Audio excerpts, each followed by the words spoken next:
প্রীতি শুভেচ্ছা সালাম শ্রদ্ধা আসসালামু আলাইকুম রাহমাতুল্লাহি ওয়া বারাকাতুহু।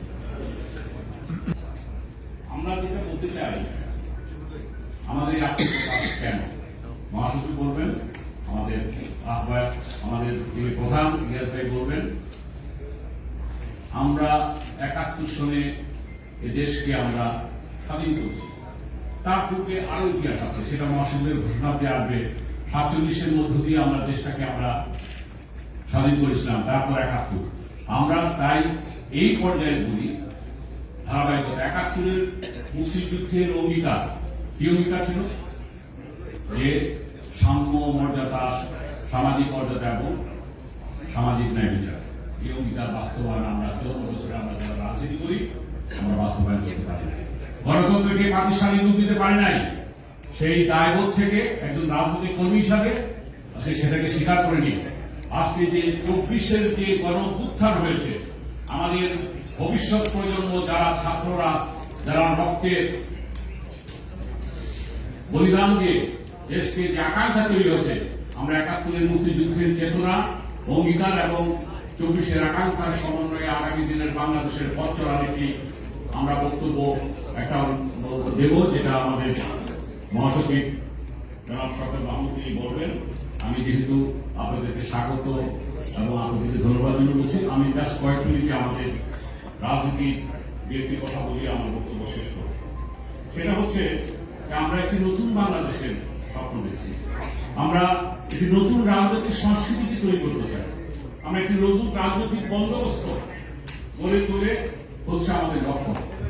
এই জনতা পার্টি বাংলাদেশ দেখছেন, আমাদের মূল বেসিক থিমটা হচ্ছে নৈতিকতা, সততা, সদিচ্ছা, মূল্যবোধে লালন করে আমরা দেশ করে উজ্জীবিত হয়ে আমাদের বাংলাদেশকে এগিয়ে নিতে চাই। তাই জুলাই সনদ ঘোষণার জন্য আমরাই প্রথম প্রেস ক্লাবে, সেদিন আমাদের সকল মাহমুদ সহ অনেকে উপস্থিত ছিলেন, আমরা ছাত্রদের পক্ষে বলেছিলাম জুলাই সনদ অপরিহার্য।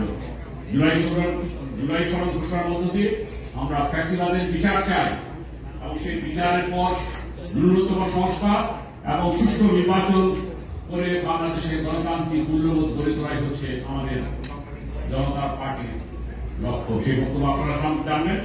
আমরা ইনসাফের বাংলাদেশ গড়ে তুলতে চাই, আমরা বাংলাদেশকে নিরাপদ রাখতে চাই, আমরা বাংলাদেশকে সেই নিরাপদ রাখার মধ্য দিয়ে আমরা আজকে যে সুস্থ রাজনৈতিক সংস্কৃতির অভাব, আমরা সহনশীলতা নেই, আমরা কাউকে সহ্য করতে পারি না, আমরা সেই সংস্কৃতিটাকে আমরা গড়ে তুলতে চাই। পরিশেষে বলবো, আন্তর্জাতিকভাবে আজকে একটা জাতীয় ঐক্য দরকার।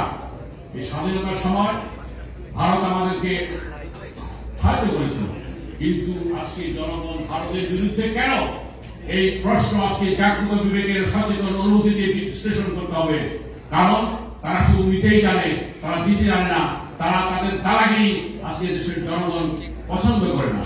আমরা তাই আজকে দেশে আমরা ভারতের সাথে চোখে চোখ রেখে কথা বলতে চাই, আমরা আত্মমর্যাদার সাথে থাকতে চাই, আমরা নিজেদেরকে আজকে ভবিষ্যতে অবশ্যই প্রতিবেশী হিসাবে আমরা আমাদের কথা বলবো, এ ব্যাপারে কোনো নেই। কিন্তু অতীতে যেভাবে বিগত 15টি বছর যেভাবে আমরা দেখেছি ভারতের কাছে নিজের অস্তিত্বকে মিলিয়ে দিয়ে স্বামী স্ত্রীর সম্পর্কের কথা পররাষ্ট্রমন্ত্রীর মুখ থেকে আমরা শুনেছি, এমন কথা আমাদের জাতিকে, আমাদের মুক্তিযুদ্ধের রক্তকে, আমাদের অতীতের শহীদের রক্তের বিনিময়ে যে অর্জিত যে স্বাধীনতা, তাকে ছোট করা হয়েছে, তাকে ম্লান করা হয়েছে। আমরা ধিক্কার জানাতে চাই।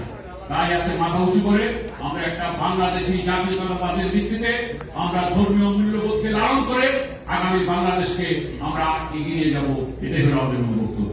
আমি যেহেতু আজকে বেশি